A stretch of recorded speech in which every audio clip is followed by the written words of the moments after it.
Good morning. So my lecture again is on guidelines for pain evaluation, risk assessment, especially for opioid abuse assessment, and documentation. I have no financial relationships to disclose. Oops. All right, so an overview of guidelines. Dr. Sandbar kind of alluded to this earlier. There are a lot of guidelines, hundreds, ranging from very intricate international guidelines to more specific medical society guidelines. And most of them state that we have two really main duties. And one is to ensure that controlled substances are available for legitimate medical purposes. And number two, to protect our populations against abuse and dependence. I don't think we have much problem in the United States with number one. This is a World Health Organization graph that shows, I don't know if I don't think the laser pointer is working, but it shows that the United States has 5.5% of the world's population and consumes 55.9% of the world's medical morphine. So our main duty is to protect our populations against abuse and misuse.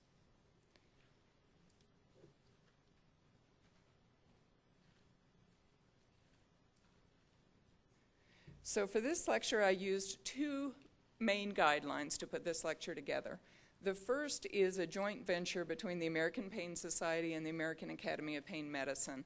I like this guideline. It's a little longer than most. It's more detailed. It has a lot of really good information. And in the appendix, it has a lot of real practical tools for physicians to use. It has a template for an informed consent, a template for an opioid management plan. We used to call them contracts. Even in 2009, they were called agreements. And from what I hear, we're not supposed to call them agreements anymore. They're now management plans. These were published in 2009. And the other guideline I'll use today is a model policy that was adopted by the Federation of State Medical Boards in 2004. Our state medical board has also adopted this model policy, so this is very applicable to everyone in the audience. This I like almost for the opposite reason that I like the other one. It's very short, very concise, easily read in one sitting, just a few minutes. The preamble is actually longer than the guidelines, so very easy to follow. So first, looking at taking a pain history, this isn't so different than taking any other type of medical history. Gosh, I'm sorry,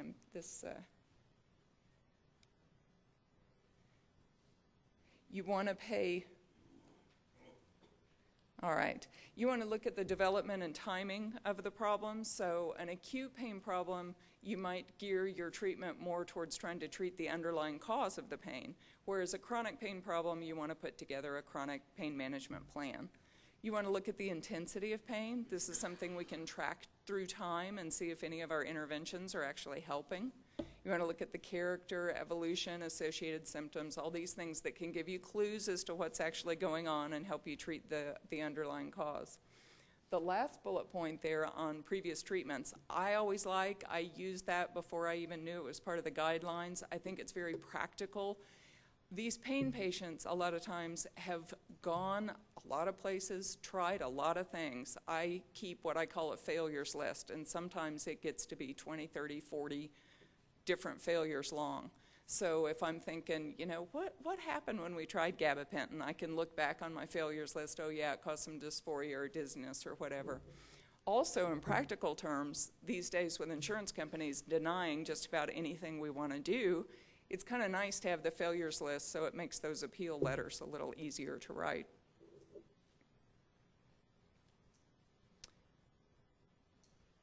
Also, looking at the guidelines, again, like any other medical history, you want to get a past medical history. You want to pay particular attention to psychiatric history in these pain patients. This will play a role later when you're assessing possible opioid abuse risk. Same goes for social history. You want to look at support systems. I am continually amazed. You know, I try to schedule someone for an injection and they need a ride to and from their injection therapy. And they can't find a ride. They don't have a family member. They don't have a friend that can take 2 hours out of the day to bring them to and from an injection. You want to look at their home life. their work life, their job satisfaction. That plays a key role with workman's comp cases and whether they might be filing for disability. Do they smoke? You want to look at a personal and family history of drug and alcohol abuse. A personal history of drug and alcohol abuse is the most strongly predictive factor for future aberrant drug-related behavior. So this is going to play a key role in risk assessment. You want to know if they smoke. Does their family have a history of drug or alcohol abuse? Any current history of prescription drug misuse? Are they exercising? Are they sleeping? Is their pain interfering with their sleep? Is their sleep affecting their pain? And are they involved in litigation?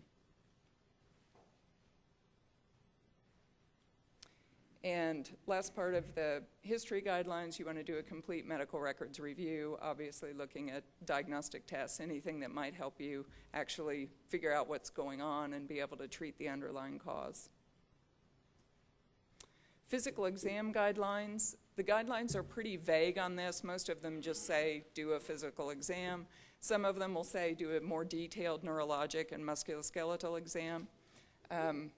But none of them are any more specific than that. I wanted to take a minute while we're on physical exams to talk about Waddell signs. These are often part of a pain management physical exam. These signs were put together by a physician named Waddell in the 1970s, and he felt that these pointed more towards non-organic origin of pain.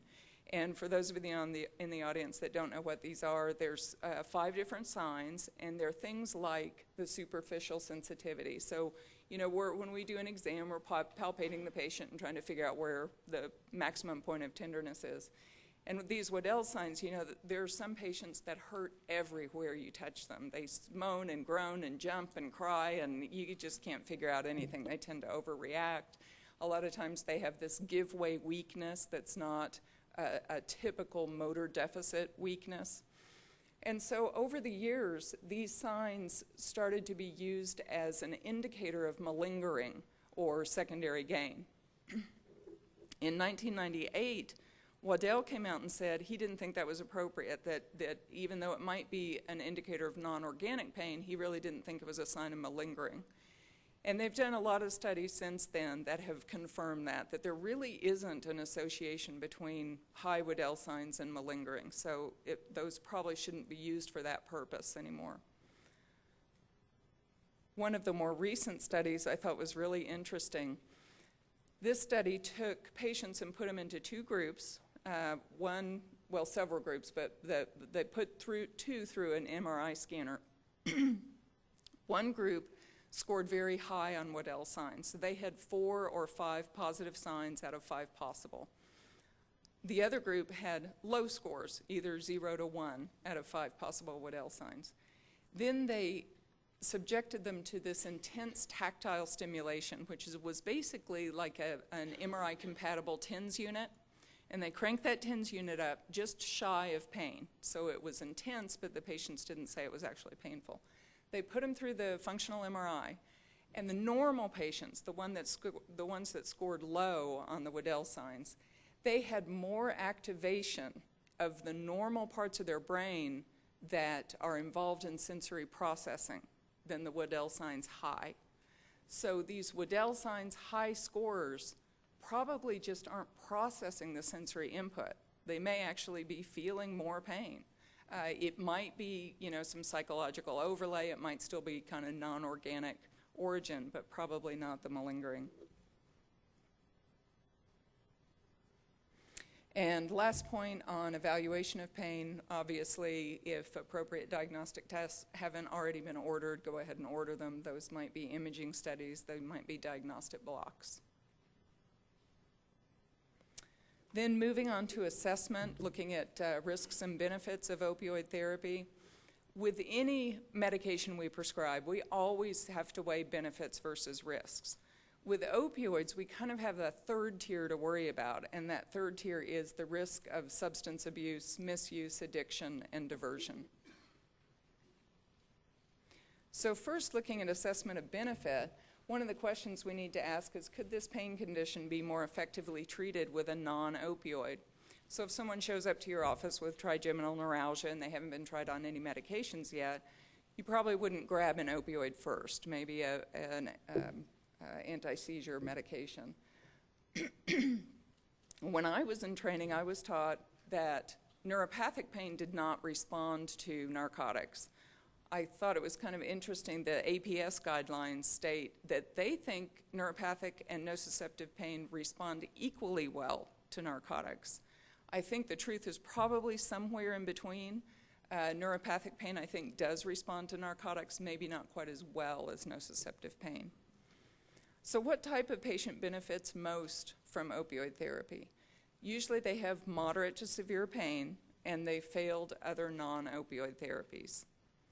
Who benefits least? These are typically patients that have poorly defined pain conditions, have unresolved compensation or legal issues, and I would add also typically have psychological overlay.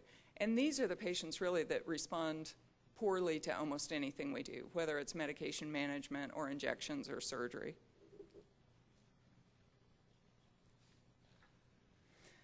So we need to look now at risks of opioids, and again, typically we look at side effects, adverse effects.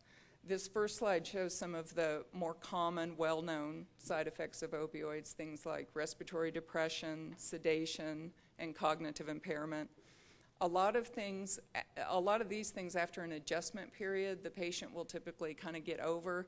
And even the cognitive impairment, there are a lot of studies that suggest that after an adjustment period, chronic opioid therapy, or COT, may in fact improve cognitive functioning, which I think just goes to show that pain can really interfere with concentration and the thought process even more than opioids.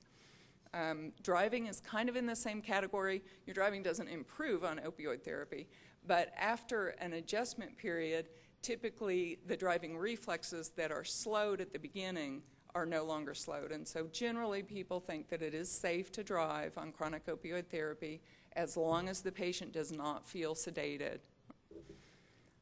GI effects, the nausea and vomiting, usually will resolve after an adjustment period. Unfortunately, the constipation does not. And so the patients need to be told that they need to start a good bowel regimen right from the beginning. Urinary retention and pruritus are also pretty common side effects. Kind of some less well-known side effects, this xerostomia, dry mouth. I have had several patients come to me and tell me their dentist told them that their cavities are all because they're on narcotic therapy. There might be some truth to that with the dry mouth, and now with all these new mouthwashes out there for dry mouth, it might be something that the patient should be warned about, and they can talk to their dentist about maybe getting on some of those mouthwashes. Opioid hyperalgesia is kind of a hot topic. And so the patient should be counseled that narcotics do have the potential to actually worsen their pain over time. Myoclonus is usually seen just with high-dose opioid therapy. Sleep disordered breathing can be a problem, especially for patients with pre-existing pulmonary conditions. And so maybe ordering a sleep study as part of the initial assessment before starting a patient on opioids wouldn't be a bad idea. As far as endocrine effects, opioids have been shown to reduce testosterone, but I will say that pain has also been shown to reduce testosterone levels. And then menstrual irregularities can be associated with opioid therapy. So the last tier in assessing potential abuse or a potential risk for opioid therapy is looking at potential abuse. So as I said earlier, a personal history of alcohol or drug abuse is the most strongly predictive factor for aberrant drug-related behaviors. In one study, when opioids were prescribed for patients with no history of abuse or addiction, the rate of abuse and addiction was only 0.2%, and that's compared to 5% in patients that were not pre-screened.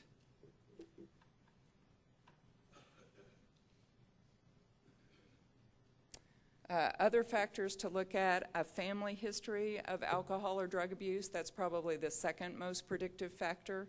A younger age, male gender, psychiatric comorbidities, history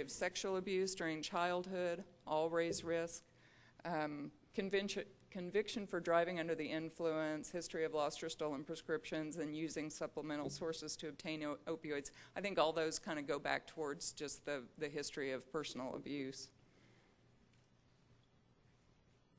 So there are some screening tools that we can use to help assess a patient's risk for opioid abuse.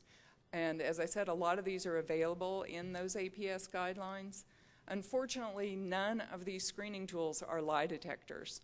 Most of the screening tools, it's kind of obvious what the right answer is and what the wrong answer is. And so if you have somebody in the office that's trying to game the system, they can pretty much answer these screeners, I think, and get a good score. And so if you have your doubts, that might be a time when you want to send those patients to a psychologist who might have some better tools available. This is one tool that I really like, partly because it's simple. It's pretty easy to administer during a busy clinic.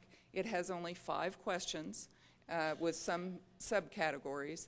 And this one, the other reason I kind of like it is it's not necessarily one that the patient has to answer. You can pull most of this information from their social history or from outside medical records. So it might be a little less easy for the patient to just go down the list and answer the appropriate questions.